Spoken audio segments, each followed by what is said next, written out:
Hallo meine lieben Freunde, und wir sind's wieder hier im Botanischen Garten von Brisbane. Und ja, Phil, was willst du sagen? Was gibt's Neues so? Ja, wir haben heute ein bisschen erstmal Chilling-Tag gemacht, würde ich sagen. Vor Mittag erstmal schon so ein bisschen Video zusammengearbeitet. Jetzt sind wir rüber zum Botanischen Garten und dann wartet ab. Wir haben noch eine kleine Überraschung. Vielleicht sehen wir es, seht ihr es nachher. Aber ich werde auch noch nicht sagen dazu, ich glaube, du auch noch nicht. Aber zuerst drehen wir die Kamera. Überraschung. Wir gucken gleich mal hier, da ist ein schöner Baum. Da werden wir jetzt gleich mal hingehen, würde ich sagen. Da kommt der erste Vogel. Schon mal. Ja, dann wollen wir mal zum Baum, oder? Rüber? Ja, lass mal zum Baum rüber. Wir waren auch gerade in einer Kunstausstellung, aber da haben wir uns beide nicht so ganz getraut, gerade Aufnahmen zu machen. Ist jetzt auch nichts Besonderes gewesen, ist einfach nur normale Kunst gewesen. Ja, Früchte sehen sehr interessant aus. Und schwer. Halleluja. Mann. Leider steht auch kein Schild, was es sein soll. Schade eigentlich. Willst du was dazu sagen, Kevin?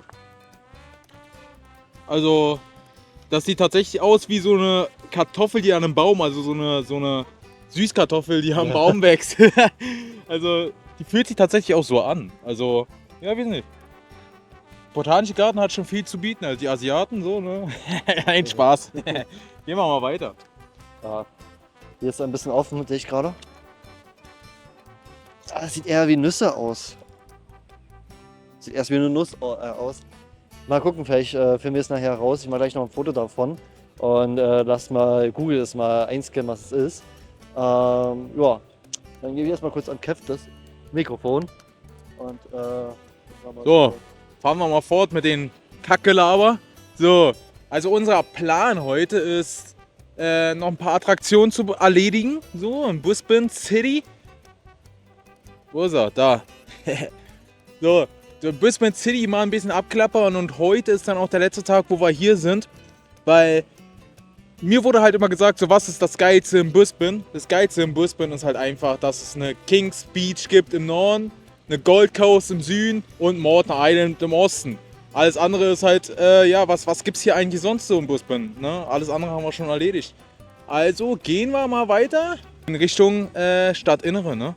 Klappern hier ein bisschen den Botanischen Garten ab. Da werdet ihr jetzt auch noch ein bisschen was sehen dann. Und ja. Mal die Kamera, wir haben da auch schon eine Hochweite gerade. Ja, und gucken wir mal ein bisschen die City an. Es gibt hier auch immer schöne Aussichten, auch vom Botanischen Garten. Ja, vielleicht kann ich ein bisschen zoomen hier. Jawohl. Der Gimbal ist jetzt gerade ein bisschen langsam. Stellt sich auf den Zoom ein, das finde ich ganz geil. Ja, ansonsten hier noch ein paar Birds. Mülleimervögel nennt man die hier. Weil die halt immer alles aus dem Mülleimer klauen, ne? Guck mal, das sieht. Oh, was sind das für süße kleine Viecher? Vielleicht können wir ein bisschen herangehen. Den Namen von denen habe ich keine Ahnung, ey. Wenn ihr den Namen der Vögel hier kennt, wir gehen mal so nah ran, bis hier halt ein bisschen flischen. Da ist auch ein junges Kind mit bei. Wenn ihr den Namen dieser Vögel kennt, sagt mir Bescheid. Schreibt es in die Kommentare. Da seid ihr schon mal schlauer als wir. Ja, die halten richtig Wache hier auch. Ja, die haben Bock hier. Und dann gehen wir mal ein bisschen weiter. Wir gucken mal, ob wir was Interessantes hier sehen. Philipp ist hier der Fotomacher. Wie gesagt, checkt seinen WhatsApp-Kanal aus. Und dann seht ihr auch immer alle schöne Bilder, auch 1:1. Also bevor das YouTube-Video hochkommt, seht ihr bei ihm, was bei ihm abgeht, ne? Genau, das ist der Plan. Alles klar. Dann geht's weiter. Bis gleich. Hallo Leute, heute mal wieder Tag 2 Road to Melbourne mit dem lieben Philipp. Wie hast du gepennt? Erst fragen wir mal so, Alter. Gepennt habe ich ganz gut, muss man wirklich sagen.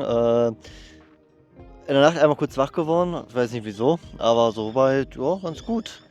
Ich hoffe mal, du hast auch gut gepennt neben mir. Ja, der Junge hat aufgehört zu schlagen. Die erste Nacht, da hat er richtig um sich geboxt. Stimmt da gar nicht. Klar stimmt es. Wir haben gestern noch, waren im Botanischen Garten, haben wir hier auch schon ein bisschen was aufgenommen für. Und was haben wir danach gemacht? Das war ja eine kleine Überraschung. Willst du das revealen? Ja, wir waren ja danach in den City Hall, also bei den Rathaus. Ja. Und waren dann auch oben auf dem Glockenturm, was sehr, sehr schön war. Wirklich auch der Aufzug und alles, wie man da hochgefahren ist. Erzählen von der Geschichte kannst du mir, weil du hast mehr verstanden als ich in dem Moment. Ja, der Arme ist hier nicht so gut mit Englisch. Ja, auf jeden Fall, der Glockenturm wurde schon, ich glaube, über 40 Jahre ist es in Originalzustand und die Glocke läutet vom Montag bis Freitag von 7 bis, weiß nicht, 7 wahrscheinlich oder sowas. 7 bis ja, keine Ahnung, irgendwann. Also in jeder 15 Minuten schlägt die Glocke der City Hall, des Rathauses. Und deswegen kann man auch nur wirklich in Abständen von 15 Minuten eine Tour buchen. Welche übrigens für jeden, der im Busbahn ist und diese Tour noch nicht gemacht hat, sie ist kostenlos, Leute. Man muss sie nur online buchen, einmal kurz auf die Webseite gehen, ich kann sie ja verlinken. Ja. Ja, ansonsten googelt einfach City Hall Busbahn und dann gibt es eine Tour, Glockentower Tour, einfach so zu buchen. Macht das, es ist umsonst. Es ist wirklich sehenswert. Der Fahrstuhl, einfach genial. Ich liebe alte Fahrstühle. Ich habe halt einfach nur Angst festzustecken. Aber ja, was haben wir sonst noch gemacht? Oder willst du dazu noch was sagen? So. Auch die Aussicht von oben ist sehr schön, muss man wirklich sagen. Also ich habe ein gutes Foto von der Glocke von unten gemacht, auch mit Verrenkung. Also ich habe gefühlt im halben Geländer gehangen, weil das Geländer ist sehr, sehr, sehr schwierig, ist auch ein bisschen beschissen gesetzt, muss man wirklich sagen. Aber auch Bilder von oben sind sehr, sehr schön geworden. Man konnte viel sehen. Ja, danach ging es ja haben wir erstmal Mittag gegessen. Er hat sich so eine Suppe, die aber keine Suppe war, gegönnt. Ich habe mir so ein chinesisches Box bestellt. Preislich wirklich sehr gut zu dem, was man da geboten bekommen hat. Die ganze Mall und was man alles so da drin hatte, war sehr, sehr schön. Ja, danach ging es zu Opal Museum. Und dieses Opal-Museum ist sehr, sehr schön. Da kann bestimmt auch Kevin was zu sagen. Er hat sehr schöne Aufnahmen mitgemacht. Oh ja, das Opal-Museum war wirklich echt schön. Hier viele Steine, Mineralien, habe ich alles aufgenommen. Werdet ihr jetzt gerade in der Aufnahme sehen. Und ey, die Geschichte von den Opals sind wirklich die 90% der Opalförderung ist nur in Australien. Australien ist der absolute Mittelpunkt der Opalindustrie. Und was ich jetzt rausgehört habe aus der Geschichte, dass Opale eigentlich versteinerte Dinosaurier sind. Ja, genau. Opale sind ja eigentlich Ablagerungen, die dann eben mit, ich weiß jetzt nicht, die zwei Grundstoffe, die da mit reingeflossen sind. Auf jeden Fall waren es eben Dinosaurier oder auch alles alles, was eben das Material gleich ist, also auch hier Muscheln und alles. Und dann ist das Zeug mit reingelaufen, hat dann eben sich verfestigt über die Jahrhunderte, Jahrtausende sogar, was die erzählt haben. Also man kennt ja bestimmt aus dem TV, das habe ich gerne mal geguckt gehabt, deswegen wollte ich auch unbedingt in dieses Museum rein, die Opalschürfer. Das Geilste war eben, Kevin hat vorher noch im Bus geguckt, was denn Ringgröße ist und hat dann die Preise gesehen und hat dann gesagt, nee, ich kaufe keinen Opalring oder auch irgendwas anderes. Also da gingen die Preise von $300 aufwärts bis, also was haben wir gesagt, 12.000, was wir gesehen haben. Auf jeden Fall geht es noch weiter höher. Ich würde sagen, das eine, was da hing, das eine Amulett, was in der Ausstellung drin war, das hat wahrscheinlich noch mehr gekostet, eventuell. Aber die Steine sind sehr schön. Ich habe mir ein kleines Souvenir mitgenommen. Für $10 habe ich mir so ein Opal Grundgestein mitgenommen. Den werde ich mir zu Hause ein bisschen zusammenschürfen und mal gucken, ob ich da was Gutes rausbekomme und dann vielleicht später wird da auch was rausgemacht. Mal gucken. Ja, danach ging es dann noch zu South Bank, wo wir einfach nur noch mal ein bisschen geschwommen sind und Kevin hat auch abgeschaltet. Kevin hat da nochmal die City Cat ein bisschen abfotografiert, also gefilmt und ja, dann war der Tag schon wieder fast vorbei. Ja, du hast ja jetzt alles abgesprochen hier. Ja, ja, auf jeden Fall. Das Opal-Museum, absolut sehenswert, auf jeden Fall. Und allein der Eintritt 10 fucking Dollar. Das ist nichts. Man muss natürlich ein bisschen mit den Öffentlichen hinfahren. Ja, was kostet das? Nochmal 3,55 mit der Go-Kart, die übrigens auch sehr empfehlenswert ist. Wenn ihr mit den Öffentlichen in Brisbane fährt, holt euch eine Go-Kart. Da spart ihr mindestens pro Fahrt, die kleinste Fahrt spart ihr $1,50 pro Fahrt. Wirklich. Opal Museum $10 und die City Hall für umsonst. Das haben wir alles an einem Tag gemacht und wir waren einfach gesättigt vom Tag. Wir waren fertig und haben insgesamt, sagen wir mal, die Öffentlichkeiten rausgenommen, $10 für den ganzen Tag verballert. Plus das Essen, was auch nochmal so $15 waren, was wir dann unterwegs. Trinken mussten wir nicht kaufen, weil wir überall Wasserspender stehen hatten. Das heißt, im Endeffekt, du kommst, wenn du wirklich nichts großartig ausgeben möchtest, kommst du schon relativ weit, finde ich, mit denen.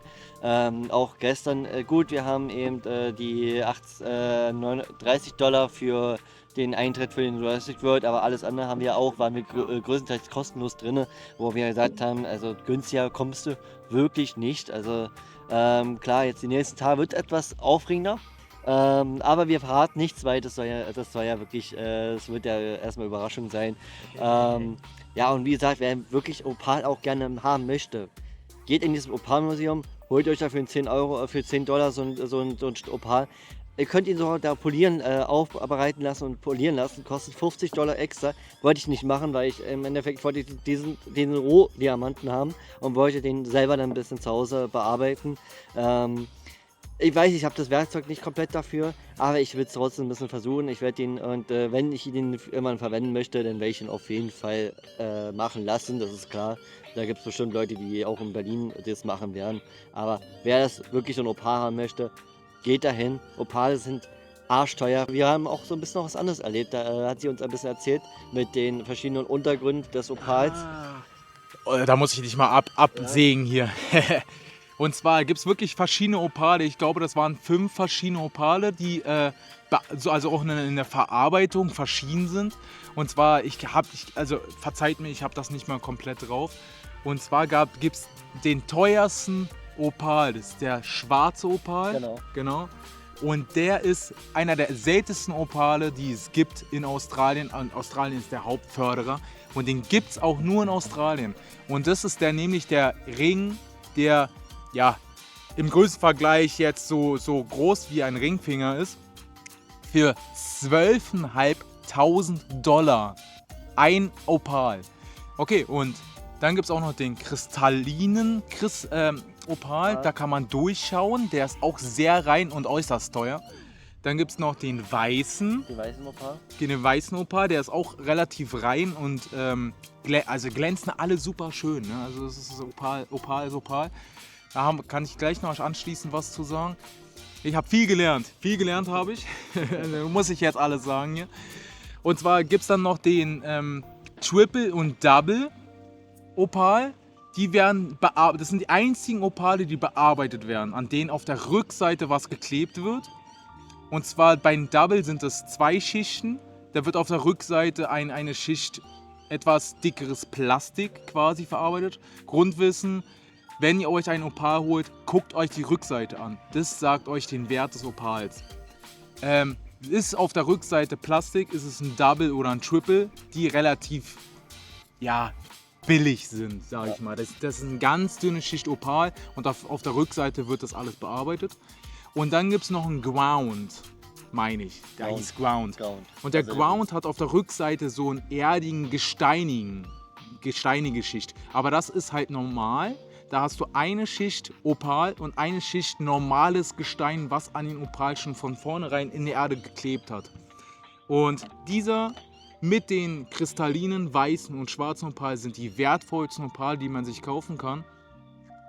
Und lasst euch nicht bescheißen, guckt auf die Rückseite eines Opals, um den Wert daraus schließen zu können. Wie gesagt, also wer wirklich auch gerne Opal haben möchte, geht dahin, macht das, und es ist wirklich auch sehenswert. Also Opale ist, sag ich mal, wirklich nur in Australien einer der wertvollsten Sachen, die es einfach gibt. Und Ich sag mal, im Outback ist es was anderes, so ein Opal zu finden, da kannst du richtig reich werden mit. Aber du kannst auch nichts finden und dann stehst du mit pleite da. Also es ist wirklich ein Glücksspiel von höchsten, es ist schlimmer als Gold und Diamanten gefühlt, bin ich der Meinung. Also ist gleichwertig wie Diamanten. Ich sag mal, Gold ist ja nochmal ein bisschen leichter zu finden, weil du, wenn du, sag ich mal, eine Ader findest, weltweit. ja, Gold ist ja auch weltweit, aber Opal ist abartig krass, wie die da rumschürfen dafür. Ja, wie gesagt, das ist so, was ich euch sagen kann dazu. Aber ich gebe jetzt nochmal an Kevin zurück und der.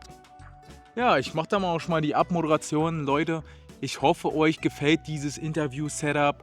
Wir erleben den ganzen Tag vieles, reden relativ wenig in die Kamera und dann wollen wir nochmal den Tag Revue passieren lassen. Damit jetzt liebevoll Tag 2 von Australiens Road to Melbourne. Willst du noch was zu meinen YouTube-Viewern sagen? Wie gesagt, folgt ihnen. Es wird weiterhin Content geben und auch später, wenn ich weg bin, es wird immer weitergehen. Folgt ihnen und guckt euch an, was er da so treibt. Genau. Folgt seinem WhatsApp-Kanal. Ist unten ab jetzt, ab letzter Folge Tag 1 schon in den YouTube-Videobeschreibungen. Folgt meinem WhatsApp-Kanal. Aber seiner ist gerade ganz wichtig, weil er postet jeden Tag zeitnah, also aktuell, alle Informationen, die wir erleben. Also könnt ihr bei ihm schon exklusiven Inhalt und sofort 1:1 erfahren, was wir so machen. Bei mir dauert es ein bisschen später. Die YouTube-Videos werden immer zeitnah, nicht also mit gewissen Abständen hochgeladen. Das wird dann für mich, für meinen Leuten, für euch ein bisschen, ja, sag ich mal, Überraschungen. Wie zum Beispiel jetzt, was wir in den nächsten Tagen an der Gold Coast erleben werden. Denn wir reisen heute ab. Ja. Und Leute, folgt mein Instagram, mein WhatsApp, sein WhatsApp. Und dann seht ihr einfach exklusiven Inhalt, den es bei YouTube nicht zu sehen gibt. Abonniert. Das muss ich immer noch ganz genau sagen. Abonniert meinen YouTube-Channel, weil ihr werdet ganz viel verpassen, wenn ihr dies nicht tut. Ansonsten genießt nochmal die Fähre hier. Haben wir uns ganz genau hingestellt. Warte, ich glaube, ich bin im Weg. Die Fähre ist hier. So, ja, da irgendwo, hier. Und ansonsten, Leute, adios. Und wir werden mal den 3. Tag erleben. Und heute wird das richtig geil. Heute wird es erfrischend. Alles klar, Leute. Adios.